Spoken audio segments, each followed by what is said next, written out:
Hello बच्चों, I am अर्चना चौधरी। पिछले lecture में हमने सिंपल प्लांट टिश्यू पढ़ा। आज हम एनिमल टिश्यू के बारे में पढ़ेंगे, लेकिन उससे पहले कुछ क्वेश्चन। प्लांट में मेरिस्टेमेटिक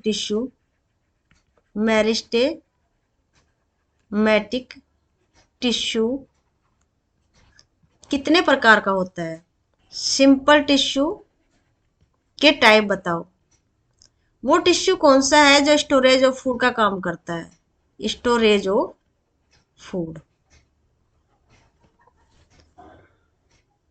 स्टोमेटा क्या है? स्टोमेटा क्या है? कौन सा टिश्यू प्लांट में फ्लेक्सिबिलिटी प्रोवाइड करता है? तो आते हैं आज के टॉपिक पे। आज का टॉपिक है एनिमल टिश्यू। टिश्यू आपको पता है क्या होता है? टिश्यू जब वो सेल जिनका ओरिजिन और फंक्शन समान होता है एक साथ मिलके कोई स्पेसिफिक काम करते हैं तो उसको बोलते हैं टिश्यू। एनिमल में कई तरीके के होते हैं टिश्यू, और एनिमल में on the basis of the function they perform different type of animal tissue. Function के हिसाब से ये कई प्रकार के होते हैं, जैसे epithelial tissue, connective tissue, muscular tissue and nervous tissue. Epithelial tissue, AP means होता है ऊपर का, ऊपर की परत। एपिथेलियल टिश्यू सिंगल या मल्टी लेयर्ड हो सकता है। एक्चुअल में एपिथेलियल की जो सरफेस होती है एक फ्री सरफेस होती है, या तो फ्री सरफेस होती है या वो कैविटी की तरफ होती है। एपिथेलियल टिश्यू कई तरीके का होता है।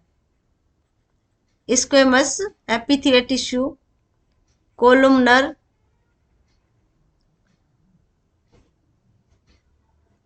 Cuboidal epithelial tissue. Epithelial tissue, the covering और protecting tissue in the animal body are epithelial tissue. Epithelial tissue का क्या काम होता है? प्रोटेक्शन का। ये एनिमल को प्रोटेक्शन प्रोवाइड करती है। Epithelial cover most organ and cavities with in the body. जो एपिथेलियम टिश्यू होता है वो सभी ऑर्गन को और जो कैविटीज होती हैं हमारी बॉडी में उनको कवर करती है। It also perform a barrier to keep different body system separate. जितने भी बॉडी में पार्ट होते हैं, डिफरेंट पार्ट होते हैं, वो एक दूसरे को सेपरेट भी करती है। The skin, the lining of mouth, the lining of blood vessels, lung alveoli, kidney tubules are all made up of epithelium tissue. Skin है, माउथ की लाइनिंग है, लाइनिंग ऑफ ब्लड वेसल्स है, लंग एल्वियोलाई है, ये सब किसके बने होते हैं? एपिथेलियम टिश्यू के। Epithelial tissue cell are tightly packed and form a continuous sheet. जो एपिथेलियल टिश्यू होते हैं वो कॉम्पैक्टली अरेंज होते हैं। इनके बीच में जो ये सीमेंटिंग शीट होती है वो बहुत माइन्यूट होती है, ताकि इनके बीच में जो है इंटरसेलुलर स्पेस ना बचे। क्यों? क्योंकि ये प्रोटेक्शन का काम करती है ना। They have only A small amount of cementing material between them and almost no intercellular space. Obviously, anything entering or leaving the body must cross at least one layer of epithelium. मतलब जो भी body के अंदर कुछ enter कर रहा है, कोई जर्म वगैरह, उनको कम से कम एक लेयर को क्रॉस करना होता है। कई बार ये मल्टी लेयर होती है। मल्टी लेयर कहाँ होती है? जहाँ पे बहुत ज्यादा वियरिंग एंड टीयरिंग होती है। As a result, the permeability of the cell of various epithelial play an important role in regulating the exchange of material between the body and the external environment. मतलब body और external environment के बीच में ये क्या कर रही है? Exchange of material कर रही है। जैसे बहुत सारी क्या है? स्वेट ग्लैंड है। इनसे क्या निकलता है? स्वेट, जो बॉडी टेम्परेचर को मेंटेन करती हैं। और सीबेशियस ग्लैंड है,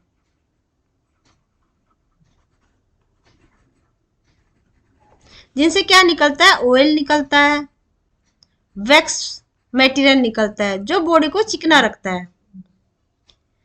और इस मटेरियल को बोलते हैं sebum. Types of epithelial tissue अभी बताया था। नंबर 1 स्क्वेमस हो सकता है, कोलुमनर और cuboidal. Squamous epithelium. Squamous means होता है थिन, मतलब एक पपड़ी की तरह। ये सिंगल लेयर का हो सकता है और ये मल्टी लेयर का भी हो सकता है। जब ये मल्टी लेयर का होता है तो इसको बोलते हैं स्ट्रेटिफाइड। स्ट्रेटिफाइड लेयर मतलब एक लेयर के ऊपर दूसरी लेयर। और जहां पे ओस्मोसिस या डिफ्यूजन के द्वारा एक्सचेंज होता है ना मटेरियल का, वहां पे एक थिन लेयर की जरूरत होती है, क्योंकि मोटी लेयर में तो क्या डिफ्यूजन और ओस्मोसिस आराम से नहीं हो सकता है, इसलिए थिन लेयर होती है, वहां पे स्ट्रेटिफाइड नहीं होती है। लेकिन वहां जहाँ पे बहुत ज्यादा वियरिंग और टीयरिंग हो रही है, वहां पे कैसी मिलती है, स्ट्रेटिफाइड होती है, मतलब लेयर्स के रूप में मिलती है।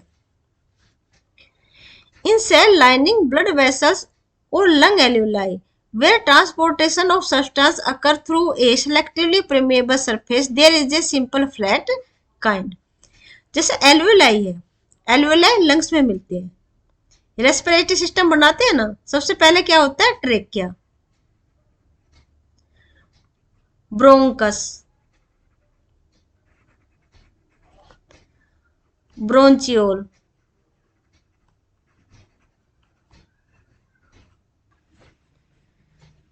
और फिर होता है एल्वियोलाई। ये ऐसा होता है ना, ये ऐसा होता है ना, ये ट्रैक क्या है, ये ब्रोंकस है। जब डिवाइड हो जाती है ना ट्रैक क्या, उसको बोलते हैं ब्रोंकस। अरे दो लंग होते हैं, मान लिया ये लंग है, लंग्स में जो ब्रोंकस है वो डिवाइड हो जाती है ब्रोंचियोल में, और इसके बिल्कुल लास्ट थिन स्ट्रक्चर बनाती है, उसको बोलते हैं, इसके एंड पॉइंट को बोलते हैं एल्वियोलाई। ये जो एल्वियोलाई होती है सिंगल लेयर होती है, इसमें स्क्वेमस एपिथेलियम के सिंगल लेयर होती है, क्योंकि इसमें ओस्मोसिस और डिफ्यूजन होता है। क्योंकि जैसे ये एल्वियोलाई है इधर, तो यहाँ पे क्या ब्लड फ्लो हो रहा है, ब्लड और एल्वियोलाई के बीच में क्या होता है, डिफ्यूजन।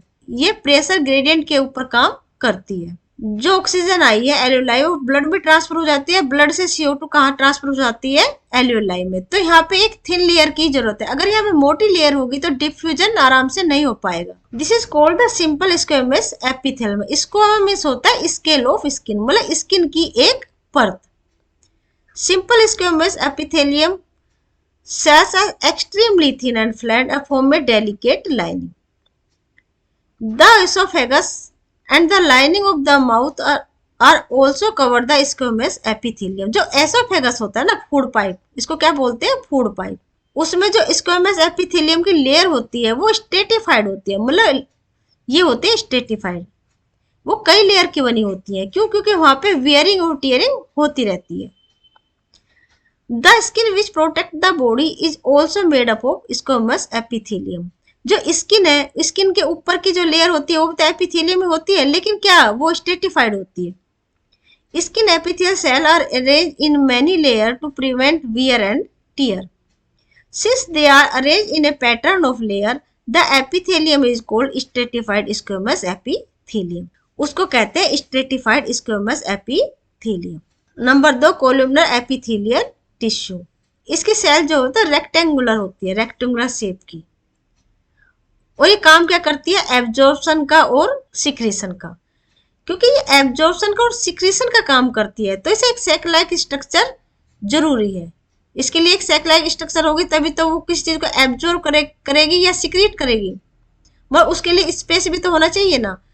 तो ये जो सेल है, तो जो ये एपिथेलियल टिश्यू है ये एक कोलुमनर लाइक स्ट्रक्चर बना लेता है, तो उसको कहते हैं columnar epithelial tissue. Where absorption and secretion occur as in the inner lining of the intestine. जो इंटेस्टाइन होती है ना, उसमें होती है ये columnar shaped epithelial tissue. Tall epithelial tissue are present. This columnar means होता है pillar like. Epithelial facilitate movement across the epithelial barrier. In respiratory tract, जो रेस्पिरेटरी ट्रैक्ट होते हैं उसमें भी क्या मिलते हैं, कोलुमनर एपिथेलियल टिश्यू, और उसमें कभी कभी सीलिया भी मिलते हैं। जैसे मान लो ये एक कोलुमनर एपिथेलिया, इस तरह से सीलिया मिलते हैं। और इनका जो मूवमेंट होता है ना, ये तो एक साइड ही होता है, तो इधर होगा या तो इधर होता है। तो ये कैसे फैसिलिटेट करते हैं, जब ये ऐसे मूव करते हैं ना, कभी इधर और कभी इधर, मतलब करते ही एक ही डायरेक्शन में। मान लीजिए ऐसे कर रहे हैं, तो रेस्पिरेटरी ट्रैक्ट में जो म्यूकस आ रहा है ना, तो वो म्यूकस को कैसे मूव करेंगे, इस तरह से फॉरवर्ड, मतलब एक डायरेक्शन में, एक स्पेसिफिक डायरेक्शन में उसे मूव करेंगे। In the respiratory tract, the columnar epithelial tissue also has cilia, which are hair-like projection on the outer surface of the epithelial cell. These cells can move and their movement push the mucus forward to clear it. मतलब जो track क्या है ना, मतलब जो tract है ना, जो नली है रेस्पिरेटरी सिस्टम की, उसको साफ करने का काम करते हैं ये cilia. This type of epithelium is thus ciliated. This type of epithelium is the ciliated columnar epithelium. Number तीसरा, क्यूबोइडल शेप. क्यूब, ये क्यूब होता है ना जिनके सभी साइड समान हो, उसको कहते हैं cuboidal epithelium. Cuboidal epithelium which cube shaped cell from the lining of kidney tubule. जो किडनी होती है ना, नेफ्रॉन ऐसे, और इसकी जो ट्यूब्यूल होती है किडनी की,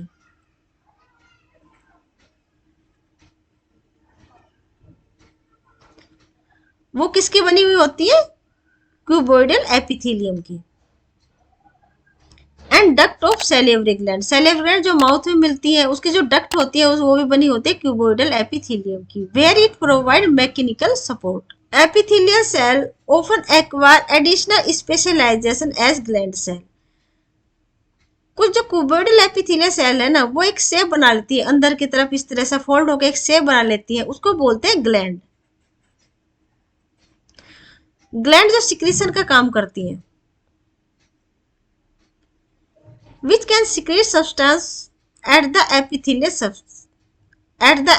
surface. Sometimes a portion of the epithelial tissue fold inward मतलब अंदर की तरफ, and a multicellular gland is formed. This is called the glandular epithelium. उसको क्या बोलते हैं? glandular epithelium. जो ग्लैंड बनाती है. दो टाइप के होते हैं ना ग्लैंड, एक्सोक्राइन एंड एंडोक्राइन, जिनका काम होता है सिक्रीशन, जो कुछ हार्मोन को सिक्रीट करती हैं. तो आज हमने एनिमल टिश्यू में देखा एपिथेलियल टिश्यू, जो ऊपर की लेयर बनाती है और बैरियर का काम करती है. एपिथेलियल टिश्यू तीन टाइप का होता है, स्क्वेमस एपिथेलियम, कोलुमनर एपिथेलियम और क्यूबोइडल एपिथेलियम. स्क्वेमस जो एक पतली परत के रूप में होता है, जो जिसके थ्रू ओस्मोसिस एंड डिफ्यूजन का काम होता है, जैसे एलियोलाई में. कोलुमनर एपिथेलियम ये एब्जॉर्प्शन सिक्रीशन का काम करती है. और जिस कोलुमनर एपिथेलियम के ऊपर सीलिया मिलते हैं उसे कहते हैं ciliated columnar epithelium. Cuboidal epithelium जो क्यूब के लाइक की स्ट्रक्चर होती है, जो अंदर की तरफ फोल्ड होकर ग्लैंड लाइक स्ट्रक्चर बनाती है, उसको कहते हैं ग्लैंडुलर एपिथेलियम. ओके बच्चों, आज का टॉपिक हम यही खत्म करते हैं. मिलते हैं नेक्स्ट टॉपिक में. Till then bye bye, be happy and take care.